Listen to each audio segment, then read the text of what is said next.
গোটা পৃথিবী এখন একটা অন্ধকার সময়ের মধ্যে দিয়ে যাচ্ছে। আমরা যদি দেখি, শুধু বাংলাদেশ না, বিভিন্ন দেশে যে যুদ্ধ বিগ্রহ চলছে, সেখানকার মানুষের জীবনযাত্রা ব্যাহত হচ্ছে, প্রচুর পরিমাণে মানুষ জীবন হারাচ্ছে, শিশুরা হারিয়ে যাচ্ছে পৃথিবী থেকে।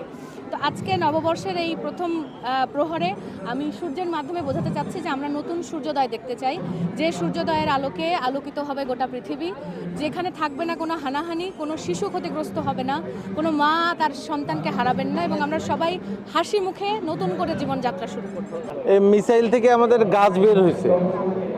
আমরা আজকের এই শোভাযাত্রার মাধ্যমে সারা বিশ্বকে একটা মেসেজ দিতে চাই যে মিসাইল নয়, আমরা সবুজে ভরে তুলতে চাই আমাদের এই বাংলাদেশটাকে।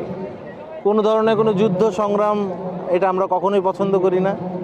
আমরা চাই মিসাইলের পরিবর্তে ফুলে ফুলে ভরে যাক আমাদের সমগ্র বাংলাদেশ।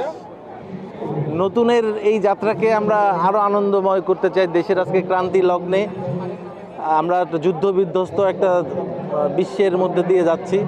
সেক্ষেত্রে আমরা মিসাইল চাই না, চাই সুস্থ সুন্দর পরিবেশ। এই কামনায় আজকে প্রতীকী এই মিসাইল নিয়ে বের হয়েছি।